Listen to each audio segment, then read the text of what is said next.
നമസ്കാരം, മലയാളി വാർത്തയിലേക്ക് സ്വാഗതം.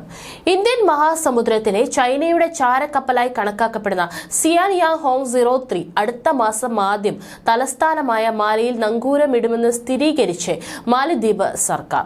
മാലിദ്വീപിൽ കപ്പൽ ഒരു നിരീക്ഷണവും നടത്തില്ലെന്നും നാവികരുടെ മാറ്റം പോലെയുള്ള നടപടിക്രമങ്ങൾക്കായാണ് ചൈന ക്ലിയറൻസ് ആവശ്യപ്പെട്ടതെന്നും മാലിദ്വീപ് സർക്കാർ ഔദ്യോഗിക പ്രസ്താവനയിൽ പറഞ്ഞു.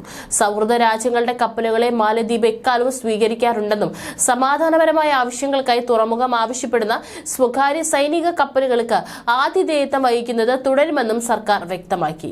ഇത്തരം നടപടി മാലിദ്വീപും മറ്റു രാജ്യങ്ങളും തമ്മിലുള്ള ഉഭയകക്ഷി ബന്ധം മെച്ചപ്പെടുത്തുന്നു. സൗഹൃദ രാജ്യങ്ങളിൽ നിന്നുള്ള കപ്പലുകളെ സ്വാഗതം ചെയ്യുന്നത് നൂറ്റാണ്ടുകൾ പഴക്കമുള്ള രാജ്യത്തിന്റെ പാരമ്പര്യം വിളിച്ചോതുകയും ചെയ്യുന്നു എന്നാണ് പ്രസ്താവനയിൽ പറഞ്ഞിട്ടുള്ളത്. ഫെബ്രുവരി 8 ചൈനീസ് വ്യാപാര കപ്പൽ മാലയിലെത്തുമെന്നാണ് പ്രതീക്ഷിക്കുന്നത്. ഇന്തോനേഷ്യയിലെ ജക്കാർത്ത തീരത്താണ് നിലവിൽ കപ്പലുള്ളത്. സൗഹൃദ രാജ്യങ്ങളിൽ നിന്നുള്ള കപ്പലുകളെ സ്വാഗതം ചെയ്യുന്നു എന്ന പ്രയോഗം ഇന്ത്യക്കെതിരായ നേരിട്ടുള്ള ആക്രമണമായും ഇന്ത്യയോട് അകലുന്നതിന്റെ ചൈനയോട് അടുക്കുന്നതിന്റെയും കൂടുതൽ തെളിവായും നയതന്ത്ര വിദഗ്ധർ കാണുന്നു. 4300 ടൺ ഭാരമുള്ള സിയാൻയാങ് ഹോങ് 03 ഇന്ത്യൻ മഹാസമുദ്രത്തിൽ നിരീക്ഷണം നടത്തുന്ന ചൈനീസ് കപ്പലാണ്. വെള്ളത്തിനടിയിലെ ഭൂകമ്പങ്ങൾ പോലുള്ള പ്രകൃതി ദുരന്തങ്ങൾ മുൻകൂട്ടി അറിയാനും പ്രത്യാഘാതങ്ങൾ ലഘൂകരിക്കാൻ സഹായിക്കുന്ന വിവരങ്ങൾ നൽകാനും ഇത്തരം കപ്പലുകൾക്ക് സാധിക്കും. എങ്കിലും സൈനിക ആവശ്യങ്ങൾക്കായി ചാരപ്രവർത്തനത്തിനും ചൈന ഈ കപ്പൽ ഉപയോഗിക്കുന്നതായാണ് വിലയിരുത്തൽ. പ്രധാനമന്ത്രി നരേന്ദ്രമോദിയെക്കുറിച്ച് മാലിദ്വീപ് മന്ത്രിമാർ നടത്തിയ വിവാദ പരാമർശങ്ങളെ തുടർന്ന് ഇന്ത്യയും മാലിദ്വീപും തമ്മിലുള്ള ബന്ധം വഷളായ സാഹചര്യത്തിലാണ് ചൈനീസ് കപ്പലിന് നങ്കൂരമിടാൻ മാലിദ്വീപ് അനുമതി നൽകുന്നത്. മാലിദ്വീപിലുള്ള ഇന്ത്യൻ സൈനികർ രാജ്യം വിടണമെന്ന് ഉൾപ്പെടെ മാലിദ്വീപ് പ്രസിഡന്റ് മുഹമ്മദ് മുയിസു ആവശ്യപ്പെട്ടിരുന്നു. ഇന്ത്യ ഔട്ട് ക്യാമ്പയിനുമായി നവംബറിൽ പ്രസിഡന്റ് മുയിസു അധികാരമേറ്റതു മുതൽ പരമ്പരാഗത സുഹൃത്തുക്കളായ ന്യൂഡൽഹിയും മാലിയും തമ്മിലുള്ള ബന്ധം വഷളായിട്ടുണ്ട്. ചെറിയ ഇന്ത്യൻ മഹാസമുദ്ര രാഷ്ട്രത്തിൽ സ്വാധീനം ചെലുത്താൻ ന്യൂഡൽഹിയും ബീജിംഗും മത്സരിക്കുന്നു. എന്നാൽ മാലിയിൽ പുതിയ സർക്കാർ ചൈനയിലേക്ക് തിരിയുകയാണ്.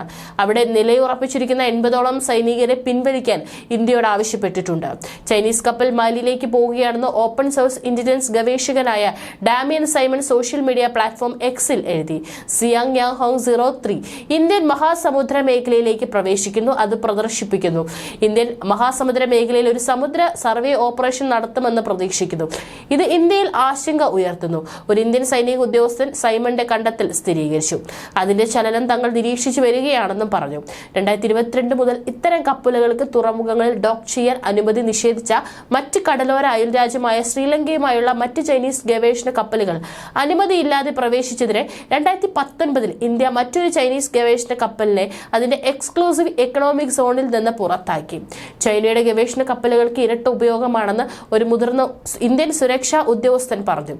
അതായത് അവർ ശേഖരിക്കുന്ന വിവരങ്ങളും അന്തർവാഹിനികളുടെ വിന്യാസം ഉൾപ്പെടെയുള്ള സിവിലിയൻ സൈനിക ആവശ്യങ്ങൾക്ക് ഉപയോഗിക്കാമെന്ന്.